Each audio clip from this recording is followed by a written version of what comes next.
And welcome back. We're joined by Oregon Senator Ron Wyden tonight. Senator, welcome. Thanks for having me again, yeah, always a pleasure to have you. We got a lot of things here, so let's get right to it. Okay. Major news today. Justice Stephen Breyer announced he is going to be retiring. 27 years he's been a justice, nominated by President Clinton. Okay, three-part question then. What does this do to the court's makeup when he leaves? Is anything going to change because of the numbers and whatnot? And will the Democrats in the Senate use the same procedures that the Republicans used to get Amy Coney Barrett nominated, get her confirmed? Will the Senate be doing things like that, the same kind of procedures? We're going to do it by the book and do it in line with tradition, and Mitch McConnell, in fact, broke with tradition. We're going to go with tradition. And let's be clear what's really in the interest of Oregon and the interest of all Americans. And that is, we need in this justice a rock-solid commitment to justice for all Americans. We're talking about women's rights. We're talking about voting rights. We're talking about protecting clean air and clean water, particularly for vulnerable communities. And I want Oregonians to know we'll have the justice, the nominee, come and meet with all of us. I'm going to insist on a rock-solid commitment to the Constitution. All right. You mentioned voting rights. Next issue, voting rights legislation. Is that something that's going to move forward? Or your opinion on that, your thoughts? Very often you don't win the big battles right out of the gate. And what I stressed in my remarks on the floor was the Oregon experience, which has been completely bipartisan. I was the first United States Senator elected by mail. The second United States Senator elected by mail was my good friend Gordon Smith, Republican from Pendleton. Bev Clarno, who comes from this area, a Republican. The late Dennis Richardson from Southern Oregon.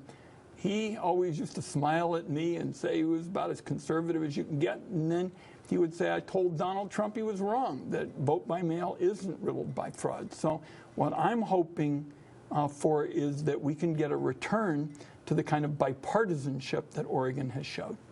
All right. Okay, next up. Lots of senior citizens, as you know, here in Central Oregon. A lot of people come here to retire. They're concerned about a threat of maybe Medicare Part B price increase. I know you made some remarks about that. Yeah, I'm fighting this increase on our seniors, and here's what it's about, Lee. It's a hugely important principle. If drug companies come in with just an enormous price for a drug that may not even have been proven to be effective, they're almost trying to create a path to have a surcharge on Oregon senior citizens for their Part B premiums. And so we all desperately want cures for Alzheimer's. My mother had Alzheimer's for years and years, so this is very personal to me. But we've got to make sure that drugs are effective, and then we've got to have real accountability in terms of these premiums, because we've got a lot of seniors now walking an economic tightrope.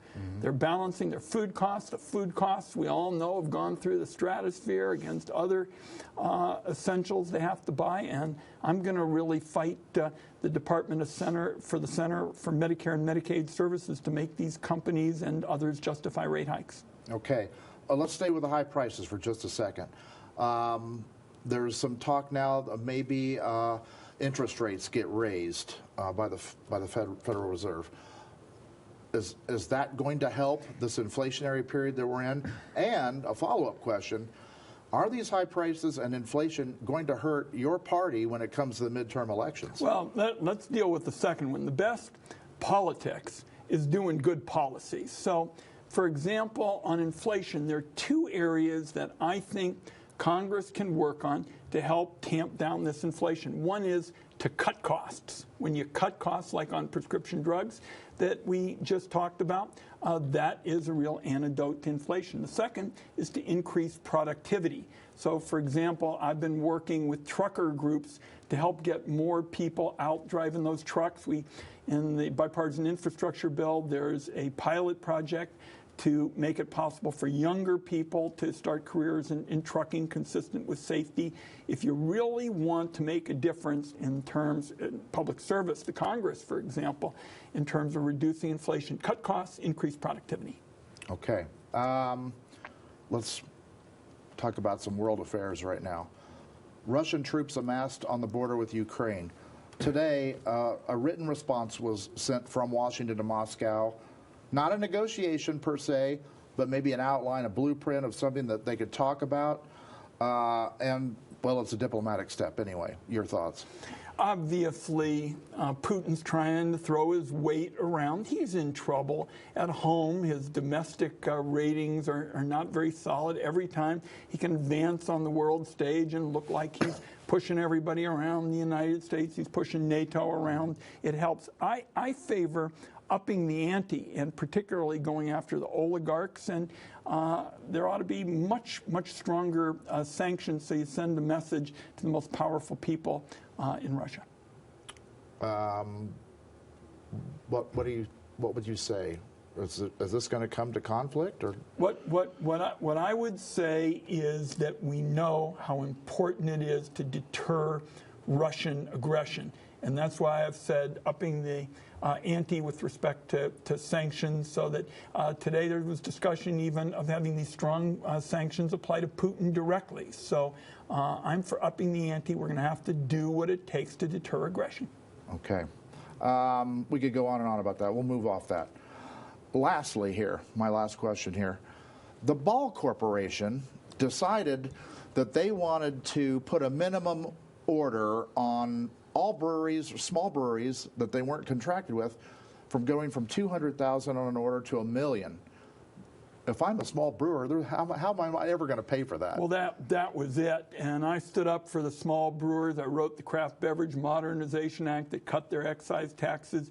And I told these Ball people, in fact, I was sitting in our truck on New Year's Eve because it was supposed to go into effect right away. I said, you can't jam our small brewers this way. They agreed to my request to put it off for several months. We're talking to them. They have some legitimate points, particularly in terms of tariffs and international trade practices, but you can't just clobber Oregon's small brewers and expect me to look the other way. I stood up for them. We got them some relief, at least for several months, to see if we can negotiate something that works all around. All right. Something I know near and dear to you. You like to do town halls, do a lot of them. Just was in Crook County today. How'd it go? It was a terrific meeting. You know, we talked about natural resources. We talked about so many economic issues. There was great interest in the infrastructure legislation, the bipartisan infrastructure bill. We talked about forestry. We talked about rivers. Recreation is a big economic engine in our state, and I talked about those kinds of issues and mostly listened. Washington, D.C. is 3,000 miles away. I've had 970 in-person town hall meetings, and I wrapped it up by saying I can't wait to be back in Crook County and be able to do those meetings in person again. All right. We always enjoy having you here. We'll do it again. We will do it again. It's a town meeting with Lee. That's that. Thanks.